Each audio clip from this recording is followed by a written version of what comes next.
자, 안녕하세요. 반갑습니다. 주식경 여러분, 내게 이정결입니다. 자, 대한전선 브리핑을 드리도록 할 예정인데, 시청하시기 전에 구독과 좋아요 한 번씩 좀 부탁드릴 수 있도록 하겠습니다. 자, 일단 실적 발표가 좀 나왔어야 되는데, 실적 발표가 좀 나오지 않은 상황인 것 같습니다. 분기 보고서, 반기 보고서, 이제 또 분기 보고서 차례인데, 일단은 잠정 실적 공시가 4월 29일, 그리고 반기 잠정 실적이 7월 29일. 통상적으로 29일에 발표됐던 것들을 좀 감안을 하면은 적어도 28일, 31일쯤에는 실적 발표가 좀 있었어야 되지 않았을까. 28일, 10월 28일 아니면 31일쯤. 실적 발표가 좀 있었어야 되지 않았을까 그런 생각들이 좀 드는데, 일단은 잠정 실적 발표가 좀 없었던 상황인 것 같습니다. 자, 일단은 그렇기 때문에 우리가 분기 보고서를 11월 달 한 중순 한 14, 15, 16 이쯤 때에 발표가 될 것 같은데, 반기 보고서 특히 보고서를 발표를 했던 것들은 16일쯤에 주기적으로 보고서는 있었죠. 그러니까 뭐 중기까지 보고서를 발표를 해야 되는데, 보고서 안에 이제 실적이 좀 있을 겁니다. 실적 발표가 나와주면은 그 실적 발표를 체크를 해보면서 계속 저도 이제 분석을 좀 해드리도록 하겠습니다. 자, 일단은 우리 고정 댓글을 보시면은 우리 텔레그램 무료방에 입장할 수 있는 링크가 있습니다. 링크를 클릭하시면은 누구나 구독해주시고 입장해주시면 되는 이 방입니다. 종목들도 안내를 좀 드리고 있는 상황들인데요. 최근에 또 이제 고용 보고서가 발표가 되면서 고용 보고서를 어떤 관점으로 좀 볼 수 있는지 거기에 대한 분석 내용들을 좀 드렸고, 자, 공략주로 안내드린 태광 그리고 성광밴드까지 긍정적인 모습들 보여줬고, 이전에 이제 미래 나노텍 같은 경우는 상한가를 공략주로 12일에 안내드리고 11월 3일 상한가를 기록을 하기도 했습니다. 자, 도화 엔지니어링도 27%가량 종목들 드렸었죠. 그리고 한전기술도 10월 21일에 공략주로 안내드렸던 게 한전기술도 상한가를 갔었죠. 한전기술 그리고 나노신소재도 강세 흐름들 보여주고 있었습니다. 지금 오늘까지도 긍정적인 모습들.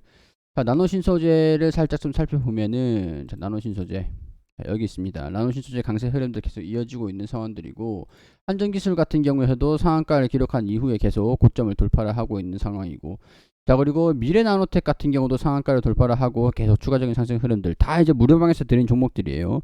그러니까 종목들을 매수를 하진 않으시더라도 우리가 시장을 어떻게 볼 수 있는지를 계속 안내 드리고 있기 때문에 굉장히 좀 도움이 많이 되실 겁니다. 입장하셔가지고 다 같이 함께 하셨으면 좋겠습니다. 자, 그리고 대한전선 같은 경우는 제가 지금 살짝 좀 우려가 되는 부분들이 좀 있습니다. 일단은 이전 같은 경우에서 이제 기대감으로 주가가 상승하는 모습들을 보여주긴 했는데, 지금 이제 1800원 부분들 딱 이 고점 상단 부분들이 저항권이거든요. 저항 매물들이 좀 나와줄 수 있는 그런 상황들인데, 이전에 딱 여기 저항 구간들 지지 구간이자 저항을 받았던 하락 추세를 보여주다가 반등이 나와줄 때도 한번 이런 식으로 돌파를 하고 매물 소화를 거친 다음에 지지 구간들 빠지지 않고 버텨주면서 다시 슈팅이 나오는 것들, 21선까지 올라오는 그 시간들이 좀 걸렸었거든요. 지금이 딱 이때 당시의 상황이랑 굉장히 좀 유사하죠.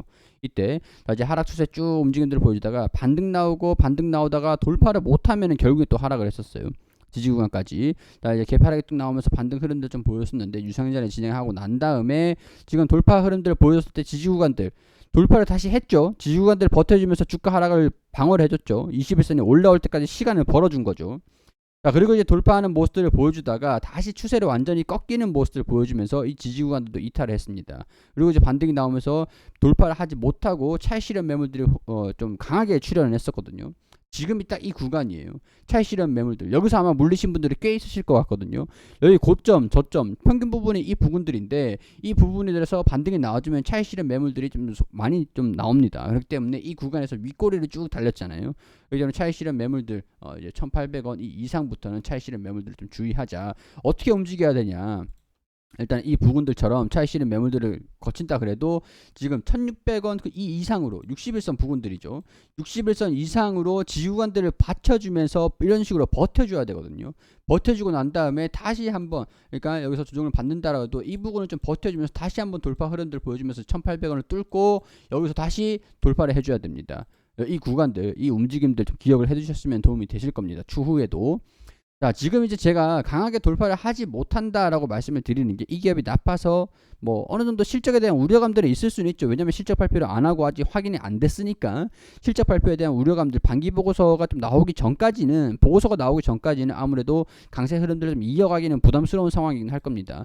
더군다나 구리 선물 가격 같은 경우에서도 주종 흐름들을 좀 보여주고 있는 상황들에서 이번에 좀 강하게 돌파 흐름들을 보여줬어요. 우리가 좀 기다리고 있는 것들은 구리 가격이 이번에 우리 3분기 실적에 반영되는 그때 당시를 생각을 해보자고요. 1, 2, 3, 4, 5, 6, 7, 8, 9예요. 7, 8, 9. 7, 우리가 이제 구리 가격이 4월달 1, 2, 3분기는 강세 흐름들을 보였을 때, 이때는 그냥 조금 이렇게 하다가 지금 이제 돌파를 했잖아요. 약간 이 시기만 보자라고 하면은 이 부근이랑 1분기였죠. 그리고 2분기, 그리고 2분기고 1, 4, 5, 6, 2분기 6월까지. 자, 여기 다시 펜슬로, 자, 여기 다시 지우고, 자, 이 6월까지, 7월까지 1, 2, 3, 1, 2, 3, 1, 2, 3, 4, 5, 6, 7, 8, 9. 자, 이게 1일부터 30일까지니까, 자, 다시, 자, 여기 4월, 그리고 6월 말까지 7, 8, 9, 그리고 10, 12, 9, 10, 11, 12, 12까지. 자, 그러면은 우리 흐름들을 봤을 때 1분기는 이 구간이었어요. 이 구간이 1분기였잖아요. 1분기 실적들을 좀 체크를 해볼게요. 같이.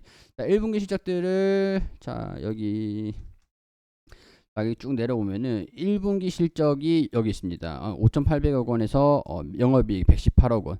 118억 원 나왔고, 2분기 때 1, 2, 3, 4, 5, 6 2분기 실적이 쭉 떨어지면서 마이너스가 났습니다. 확인이 됐었죠, 이거는. 그리고 여기 7, 8, 9 이렇게 7, 8, 9 주가 움직임들이 올라갔다가 조정받았다가 3분기는 올라갔다가 조정을 받았어요.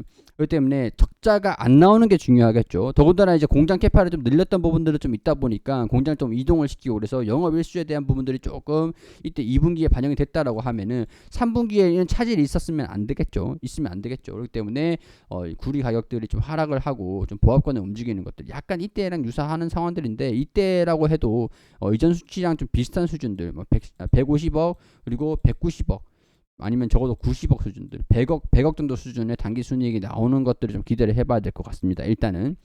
자, 그리고 3분기가 주가 이 구리 가격이 좀 조정을 받았다라고 했을 때, 우리 4분기가 이제 10, 11, 12 이 구간이죠. 10, 11, 11, 12 이 구간 동안. 지금 이제 최근에 보니까 구리 가격들의 상승 흐름들이 굉장히 좀 강하게 보여주고 있습니다. 이 저항 구간까지 올라왔는데 추가적인 상승 흐름들도 보여줄 수 있을 것 같아요. 자, 그러면은 구리 가격들이 반영되면서 이 부분들을 좀 돌파를 해주느냐, 무조건 바로 연기가 된다라고 했을 때는 3분기 실적이 발표가 안 됐기 때문에 돌파를 하는 게 좀 부담이 있을 것 같다라고 하고, 3분기 실적이 확인이 된 다음에 구리 가격들이 계속 상승 흐름들을 이어간다라고 하면은 1,800원, 1,900원 돌파 흐름들도 기대를 해볼 수 있는 상황들 아닐까, 이런 생각들이 좀 듭니다. 구리 가격에 영업이익에 대한 부분들이 반영이 되는 것들이 좀 있다 보니까 추후에 우리 보고서를 통해서 실적을 확인할 수 있다라고 하면은 보고서를 통해서 저도 이제 어느 정도 실적이 발표가 됐는지 계속 안내를 드릴 수 있도록 하겠습니다. 자, 그리고 이제 네옴시티에 대한 기대감들이 있는 상황들인데, 일단 대한전선, 남아공, 중동, 거점, 글로벌 현지화, 가속도, 가속화. 자, 그러니까 이게 대한 사우디 케이블 해가지고 여기 보면은 내년까지 케이블 생산의 핵심인 전력 공정 라인도 계속 증설을 하고, 엠텍 얘기네요. 자, 여기 대한전선 이번 투자를 기점으로 남아프리카 공화국의 시장에서 10% 정도의 시장 점유율을 25% 이상으로 끌어올린다는 목표를 세웠다. 자, 이 내용들을 좀 보면은 대한전선은 남아프리카 공화국 케이블 생산 합작 법인 엠텍이 또 있긴 하네요. 여기 호환건설 인수 전에는 부분 자문식 상태가 지속되면서 재무적으로 시작했던 상황들에서 이 엠텍에 대한 투자도 제대로 이루어지지 못하고 있는 상황들인데, 유상증자를 통해서 확보한 재원 일부를 해외 법인 투자에 쓰이는 등 글로벌 입지 확대에 집중하는 경영의 기조 변화를 보여주었다. 이 기사가 10월 12일에 유료 서비스로 표출된 기사라고 합니다. 자, 엠텍 얘기가 그럼 대한전선 얘기 맞는 거겠죠. 순간 다른 종목인 줄 알고. 자, 일단 중저압 케이블 생산 설비를 추가하기로 했다. 사실상 증설이다. 점유율을 좀 끌어올리기 위한 조치다. 뭐 이런 것들. 중동 쪽에 좀 집중을 하고 있는 상황이고, 그리고 사우디의 케이블 장치 생산법인 사우디 대한의 더해서 초고압 케이블 생산법인 사우디 대한 케이블 솔루션을 세워가지고 우선 사우디 시장을 공략한다. 자, 그렇기 때문에 네옴시티에 대한 기대감들이 반영이 좀 되고 있는 상황들이다라는 것들. 네옴시티 아람코하고 초고압 케이블 공장을 한다. 원희룡 국토부 장관이 오늘 4일부터 9일까지 사우디아라비아로 출장을 가 있는 상태인데 여기서 이제 기업들이랑 같이 좀 진행이 됩니다. 근데 사우디 쪽에 대한전선이 공장 증설을 좀 하고 있는 상황들이다 보니까 이런 부분들이 네옴시티 관련 종목으로 실제로 네옴시티 공사가 시작된다라고 하면은 전력이 굉장히 좀 중요한 상황들이니까 전력에 대한 그런 수주가 증가가 될 거다라는 기대감들은 있는 상황들이긴 합니다. 자, 이번에 사우디 실권자 빈산말 왕세자가 좀 방안이 저번에 좀 불발된 적이 있었습니다. 근데 이번에 다시 방안을 재조율한다라는 얘기들이 나와주고 있는데 G20 직후인 이달 중순을 거론이 좀 되고 있다라고 해요. 추가적인 이제 방안 일정들이 좀 G20이 진행이 되면서 이후 이달 중순쯤이 다가오면 다가올수록 주가 움직임들 돌파를 할지 조정을 받고 다시 뚫어줄지 일단 가능성들이 좀 있을 것 같다라는 것들 참고하시면 될 것 같습니다. 자, 네옴시티 주수 청신호 원전 진출 기대감도 커져. 원전만 사막 한가운데 SMR이든가 풍력이라든가 원전만 딸랑 있으면 안 되잖아요. 해안가에든가 원전만 딸랑 있을 것 같은 경우에서는 케이블이 연결이 안 되니까 전력을 공급을 할 수가 없지 않습니까? 그렇기 때문에 원전을 설립을 하게 되면은 필수적으로 초고압 케이블이 들어가야 됩니다. 그렇기 때문에 대한전선 같은 경우에는 초고압 케이블에 관련이 있는 기업이니까 사우디에도 합작 법인이 좀 있는 상황들이니까 아무래도 이런 부분들 좀 기대감들을 좀 가지고 있는 상황들이다. 자, 그렇기 때문에 지금 사우디의 지금 사우디에 가가지고 지금 면담을 좀 하고 있는 그런 상황들인데 터파 사우디에서 수주를 낼 수 있을 것인가, 대규모 로드쇼를 하는 것들, 여기 이런 부분들 좀 기대감들을 어떤 소식들이 들려줄지 좀 기다려 볼 필요는 있을 것 같습니다. 중요한 것들은 방안을 했을 때 실무회의를 끝내고 이제 방안을 했을 때 추가적으로 어떻게 좀 될 것인가의 구체적인 그런 일정들 정부에서 발표를 하는 내용들이 좀 있을 것 같습니다. 최근 이제 구리 가격들의 엄청난 급등 흐름들, 좀 구리 가격의 상승 흐름들을 좀 보면 약간 이런 것들도 있는 것 같아요. 중국에 지금 코로나가 좀 있으면은 좀 봉쇄가 수시로 좀 되기는 했었거든요. 근데 이제는 봉쇄를 안 할 것이라는 기대감. 그렇게 때문에 산업이 좀 정상화가 될 것이다. 약간 이런 기대감들. 최대 이제 수요가 중국 쪽이기 때문에 중국 쪽에서 구리 소비가 좀 살아난다라고 하면은 이런 부분들의 가격이 좀 상승을 할 것이다, 이어갈 것이다. 약간 그런 부분들로 구리 가격이 강세 흐름들을 보여주고 있는 것 같습니다. 일단은 3분기 실적을 좀 기대하기는 어렵겠지만은 4분기의 실적 기대감들이 좀 반영이 된다라고 하면은 4분기 실적 기대감들 그리고 사우디 원전 이런 여러 가지 모멘텀들이 반영되면서 주가도 좀 회복하는 모습들을 보여주지 않을까. 그때 좀 하락보다는 상방적으로 좀 기대를 좀 해볼 수 있는 상황일 것 같은데 고난의 행군 그 기간이 좀 이제 끝나간다라는 것들 좀 기분 좋게 좀 말씀을 좀 드릴 수 있을 것 같습니다. 자, 일단은 지금 이 부분에서 우리 수급적인 측면에서 좀 불안감이 좀 있을 수는 있기 때문에 당장 돌파를 하기보다는 숨고르기 흐름들이 나와주는 것들 체크를 하고 방향성들을 결정을 하는 것들 확인하면서 대응을 잡는 게 좀 중요할 것 같다라는 거 말씀을 좀 드리고 실적 보고서가 좀 나오게 되면은 저도 이제 그거 보면서 브리핑을 추가적으로 해드릴 수 있도록 하겠습니다. 자, 참고하셔가지고 전략을 세우시는데 도움이 좀 되셨으면 좋겠고요. 도움이 되셨다면 구독과 좋아요 한 번씩 부탁드릴 수 있도록 하고 우리 무료방 누구나 들어올 수 있고 고정 댓글을 클릭하면 링크 클릭하면 다 들어올 수 있습니다. 무료방 들어오셔가지고 함께 하셨으면 좋겠습니다.